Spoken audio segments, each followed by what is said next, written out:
तो ये ज़ीरो इसलिए लिया है कि यहाँ से हमारे पास जो निकलते हैं ना, एक अरे निकल रही है, अरे की शेप होती है 157। तो 157 की अरे को हम एक वेक्टर फॉर्म में करते हैं चेंज। ठीक है, जब हम ज़ीरो लेते हैं तो दैट मीन्स उसका मतलब अरे का पहला एलिमेंट दैट मीन्स एक वेक्टर। ठीक है, तो एक वेक्टर उठा लेते हैं।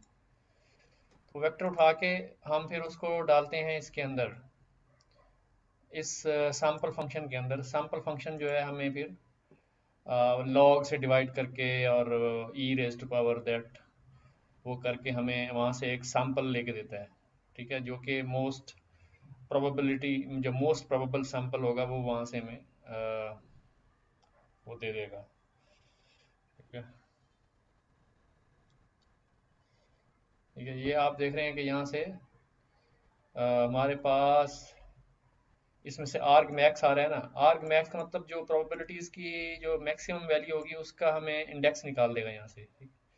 वो इंडेक्स हमें यहाँ रिटर्न कर देगा इधर, और उस इंडेक्स को हम अपने जो कैरेक्टर्स हैं उसमें डालेंगे, और उस इंडेक्स को हम ढूंढ लेंगे कि कौन सा कैरेक्टर है। ठीक है, और हम अपने टेक्स्ट के साथ जो हमने पहले सीड लिया था, सीड टेक्स्ट, उस टेक्स्ट के साथ उसको कंबाइन कर देंगे। वो हमारी एक नेक्स्ट स्ट्रिंग बन जाएगी। ठीक है, और अगला जो हमारा होगा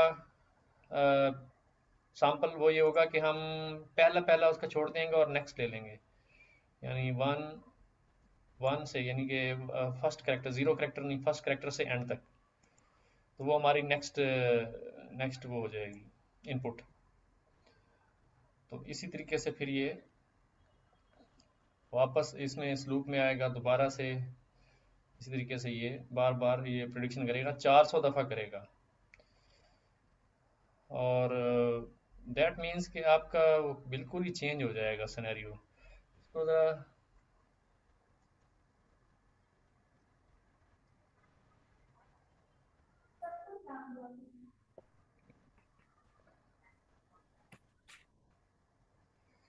दैट मीन्स कि आपका हर दफ़ा जो नया करेक्टर है वो आगे अटैच हो रहा है उसके साथ, जनरेटेड टेक्स्ट के साथ। और हम जनरेटेड टेक्स्ट के अंदर से एक करेक्टर छोड़ के फिर अगला ले रहे हैं, तो इट इट मीन्स के ना वो ट्रांसफॉर्म हो जाएगा बिल्कुल ही 400 आइट्रेशंस के बाद। वो बिल्कुल एक नई चीज़ बन जाएगी मेरे ख्याल में।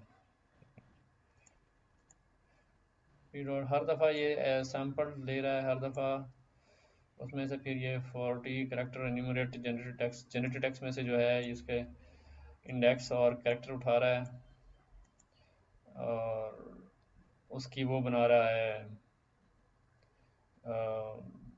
One hot encoding.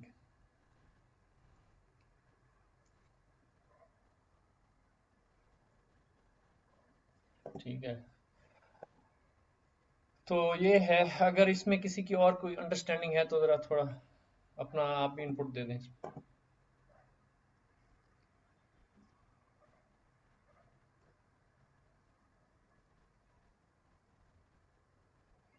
किसी ने ट्राई किया था बाद में कल या आज? किसी ने नहीं किया? सर मैंने किया था। अच्छा, कोई अंडरस्टैंडिंग बनी आपकी? जी सर, काफी हद तक समझ आ गया। सर आपने देखा डेट भी आ गई एग्जाम की। डेट आ गई है, इंशाल्लाह हमारा कवर हो जाएगा। तो इसमें अभी किसी को कोई शक, इसको हम चलाते हैं? नहीं सर, क्लियर है।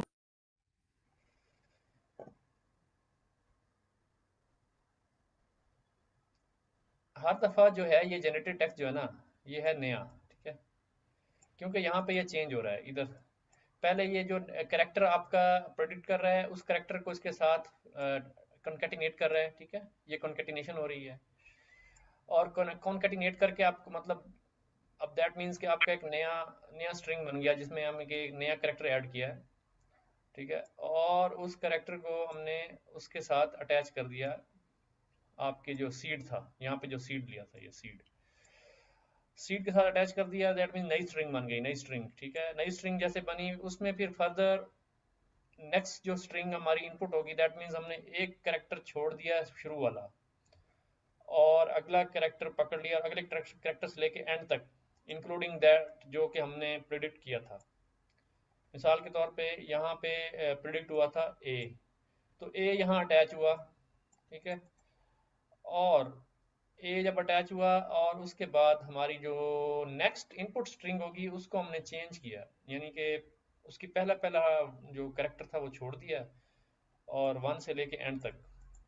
तो ये हमारी नेक्स्ट इनपुट है। जब नेक्स्ट इनपुट यहाँ जाएगी उसको हम दोबारा फिर से यानी कि वो करेंगे इधर सम अपना, हम क्या करेंगे उसको, हम इसको वेक्टराइज करेंगे, ठीक। ये वेक्टराइज हो जाएगा, वेक्टराइज होके फिर दोबारा से प्रिडिक्ट होगा, ठीक है। क्योंकि प्रोडिक्शन के लिए आपको वेक्टराइज्ड फॉर्म में चाहिए ये आपका टेक्स्ट, ठीक है। तो उसको आप बार बार वेक्टराइज कर रहे हैं, बार बार जैसे जैसे लूप आ रही है उसको फिर से वेक्टराइज करते जा रहे हैं, करते जा रहे हैं। तो फिर आपकी प्रोडिक्शन होती जा रही है इससे, ठीक है।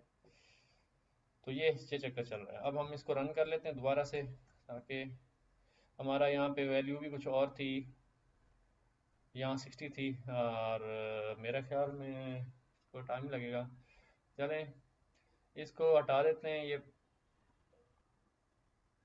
ये जैसे है उसी फॉर्म में इसको हम लेते हैं।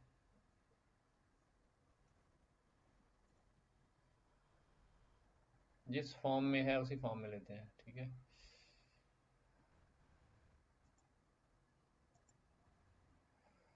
आगे चलते हैं, यहाँ पे वो ट्रेन हो रहा है अभी। Here we use the random seed text new faculty and this।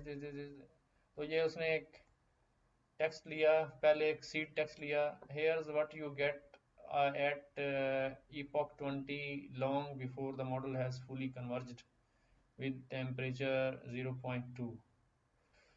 तो उसके बाद हमारे पास न्यू फैकल्टी के बाद क्या आ गया, new faculty and the jubilation reached its climax when Kant.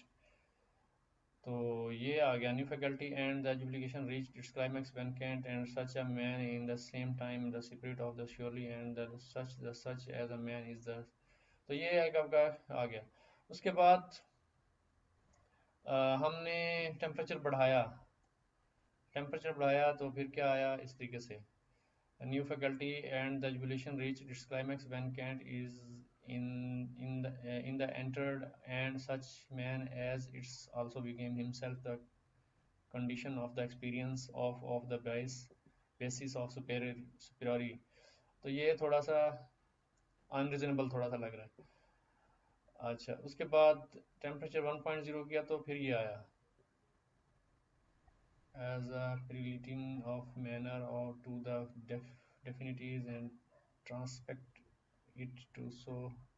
तो ये आया at epoch 60 the model has mostly converged and the text starts to look significantly more coherent। Here is the result with temperature 0.2। ये आ गया आपका, ज़्यादा meaningful हो जाएगा at 60 epochs, ठीक है। cheerfulness friendliness and kindness of the heart are the sense of the spirit in is a man with the sense of the word of the self and self concerning the subjection of the strength strengths the subjection of the self concerning the feeling in the superiority। अच्छा अब इतना कोई meaning नहीं बन रहा है इसका, और इस तरीके से ये आपके पास आ रही हैं सारी चीज़ें। तो हम इसको आगे इसका रिजल्ट पढ़ते हैं, कहता क्या है, कहता यह है कि as you see a low temperature value results in extremely repetitive and predictable text। Low temperature के ऊपर जो है रिपीटिटिव आ रहा है, जैसे कि रिपीटिटिव आ रहा है, जैसे कि आपकी ये लो टेम्परेचर है इस पे, ये जैसे हमने अभी देखा subjection of the subjection of the subjection of the, ठीक है। अब ये 3-4 दफ़ा आ गया सब्जेक्शन, ये सब्जेक्शन ऑफ द, ये फिर आ गया, एक दफ़ा आया, ये 2 दफ़ा, 3 दफ़ा, 4 दफ़ा, ठीक है, फिर 5 दफ़ा, फिर 6, फिर आ गया दोबारा से ये। तो बहुत सारा रिपीट हो गया ये टेम्परेचर जो है ना, लो टेम्परेचर।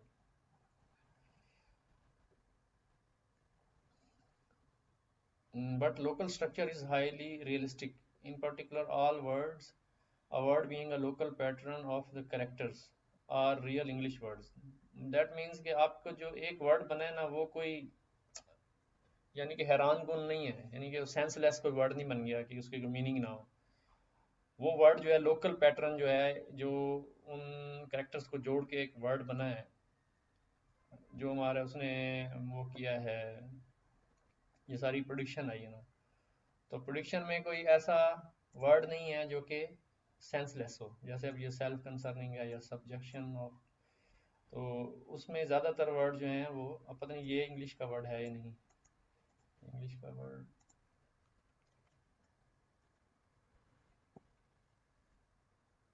नहीं।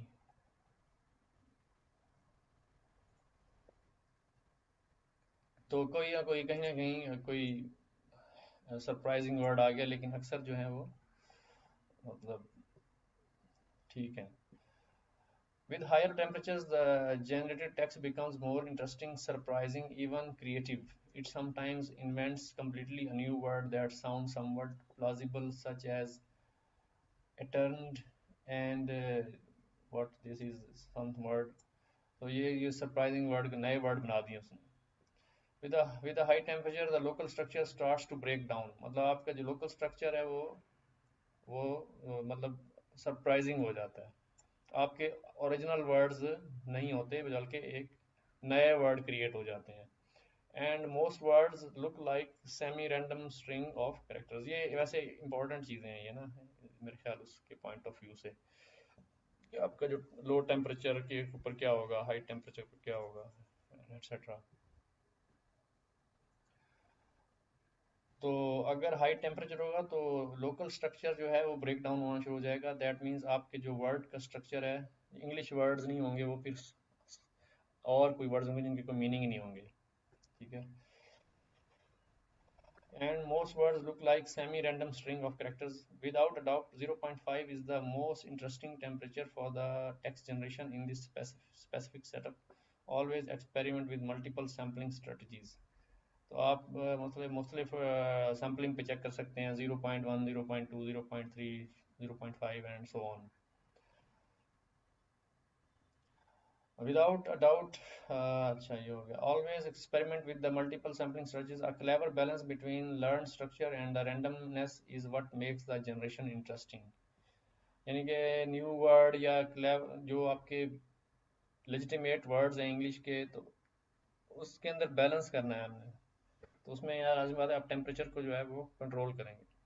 Note that by training a bigger model longer on more data, you can achieve generated sample that look much more coherent and realistic than this one. अगर आपके पास बहुत बड़ा टेक्स्ट होगा ना, तो वो आपका ज़्यादा अच्छा, जैसे कल भी बात कर रहे थे, कि वो उसका जो स्ट्रक्चर होगा, उसका जो वो आएगा ना रिजल्ट, वो जनरलाइज होगा, वो जनरल मतलब काफ़ी अच्छा होगा। But of course, don't expect to ever generate any meaningful text other than by random chance. All you are doing is sampling data from a statistical model of which characters come after which characters. तो आपके पास statistical model होता है, एक probability distribution होती है कि भाई आपके करेक्टर की जो डिस्ट्रीब्यूशन है वो क्या है, और उसमें हाई हाई जो प्रोबेबिलिटी है, या उसके अंदर जो वो आ रहा है एंट्रोपी, तो एंट्रोपी किसकी जो है ज़्यादा आ रही है, तो वो जो है उसका उसको वो चूज़ करता है। Language is a communication channel, and there is a distinction between what communications are about and statistical structure of the messages in which communication are encoded. To evidence this distinction, here is a thought experiment. What if human language did a better job of compressing communications, much like computers do with most digital communications? Language would be no less meaningful, but it would lack any intrinsic statistical structure, thus making it impossible to learn a language model as you just did. ये हो गया आपका text generation का, हमारा cover up हो गया।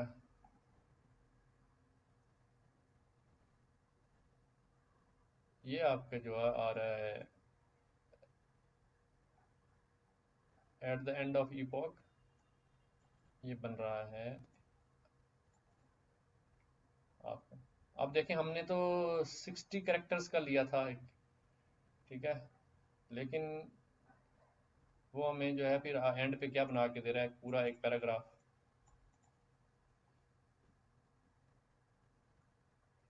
ठीक है, तो ये हमें जनरेट करके दे रहा है।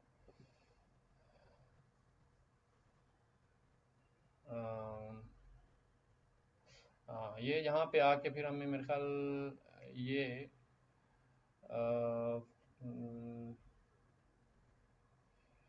हर दफ़ा ये एक नया टेक्स्ट उठाता है। एक मिनट,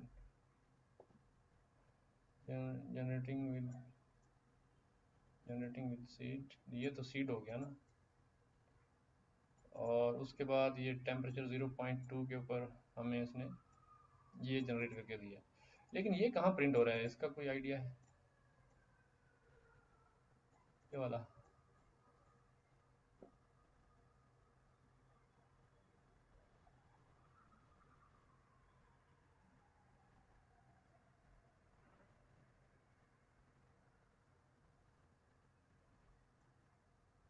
प्रिंट,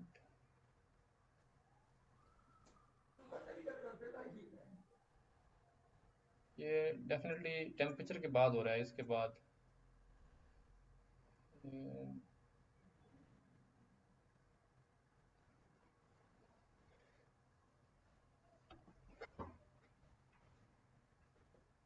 ये कहाँ प्रिंट हो रहा है?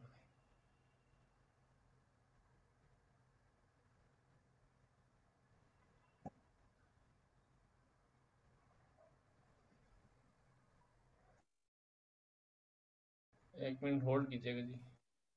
सर ये जो system.std out लिखा हुआ है, आई थिंक सो यहाँ पर प्रिंट हो रहा है ये प्रिंट के नीचे वाला sys डॉट ये वाला जी, इससे ऊपर वाले सर।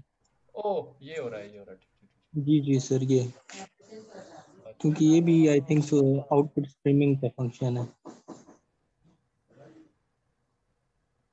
अच्छा,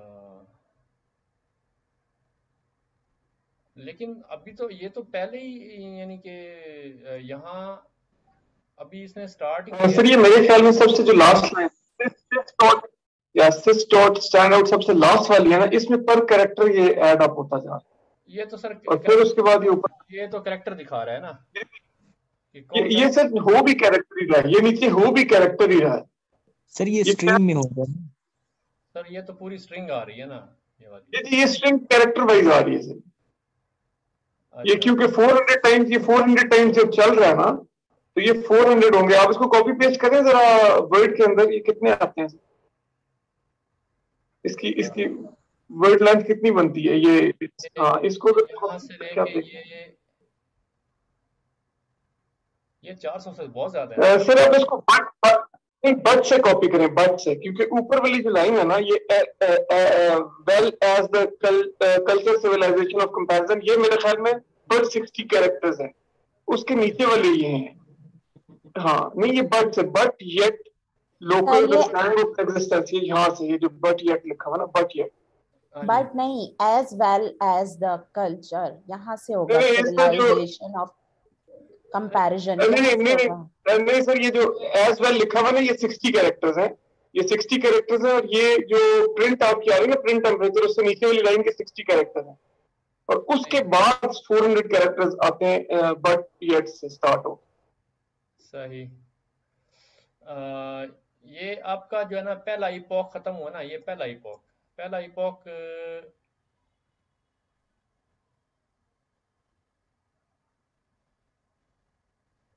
कहाँ खत्म? ये इपॉक 5 है, ये इपॉक 4, ये है आपका इपॉक 2। तो यहाँ आपका पहला इपोक ख़त्म हो गया इधर यहाँ तक, ठीक है। और अब दैट मीन्स के इपोक ख़त्म हुआ है, इसमें 400 टाइम्स इसने ये कैरेक्टर जनरेट किए हैं और उसको वो एसटीडी आउट करता गया है, एसटीडी आउट करता गया है। अब तो मैं इसको चला चुका हूँ, ईपॉक को, काफ़ी लंबी हो गई। सर ये बहुत ज़्यादा टाइम लेती है। ये तो 7 ईपॉक पे पहुंचा अभी, ये तो बहुत ज़्यादा टाइम देगा। चलो इसको मैं अभी रोकता हूँ और इसको दोबारा से उसको ना काम पे चला के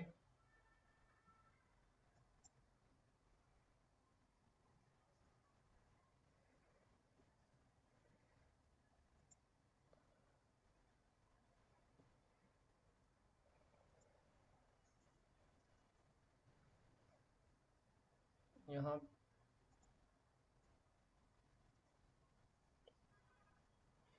क्या हमें ये अब बैक स्लैश एन करके भी वही वाला लिख के देगा, इस तरह का बड़ा सारा पैराग्राफ? सर ये बिल्कुल लिख के देगा, और वही जैसे कल आपने देखा था ना कि वो कैरेक्टर नीचे आना शुरू हो जाएगा। इसलिए मैं कह रहा हूँ कि ये कैरेक्टर वाइज ही, अगर ये सेंटेंस यानी वर्ड वाइज होता तो प्रिंट की वजह से आपको स्पेसेस पे या किसी और जगह पे ये वो कर रहा होता। ये हर कैरेक्टर के बाद आपको देगा। अच्छा सही। हम्म,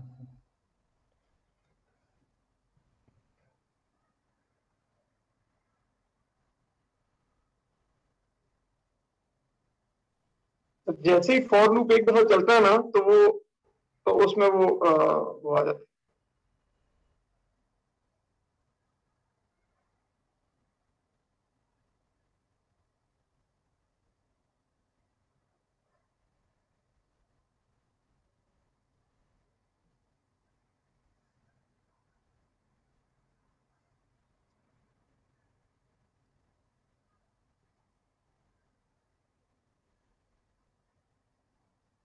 ये दरअसल आप सही कह रहे हैं, ये जब वो एसटीडी आउट करता है ना तो ये सारे का सारा, ये सारा एक स्ट्रिंग आगे अटैच करता जाता है और वो राइट करता जाता है, ये जी सर, ये C++ में हम ऐसे ही करते थे। और ये जो है ये पूरी एक स्ट्रिंग बन जाएगी, एक पैराग्राफ बन जाएगा। ये जो आपके वर्ड लिखे जा रहे हैं ना, ये साथ साथ में पैराग्राफ बन जाएगा पूरा,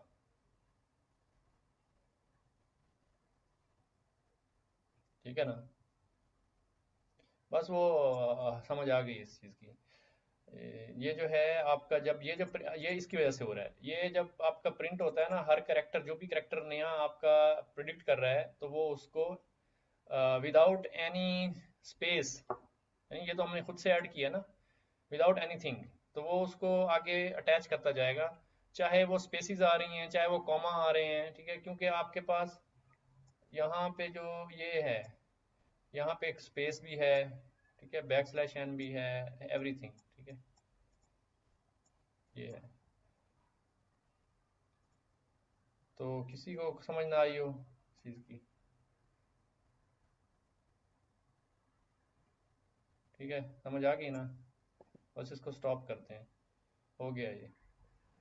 दरअसल ये जो है, असल में मैंने तो बैक स्लैश एन लगाई है ना, तो असल में ये क्या करता है कि आगे लिखता चला जाता है, यहाँ से शुरू करेगा ना इस पॉइंट से, इसके आगे अटैच करता जाएगा करता जाएगा करता जाएगा, फिर वो उसको एक पैराग्राफ शक्ल में दे देगा, मतलब आउटपुट कर देगा। ऐसे ही है ना? जी सर। ठीक है। तो असल में अगर आप ये हटा दें तो फिर आपको नज़र आएगा। तो ये हो गया, फिर हम इसको बाद में देखेंगे। अब हमारे पास नेक्स्ट टॉपिक है डीप ड्रीम का। वाह, ये तो बड़े मज़े का टॉपिक लग रहा है। चलो,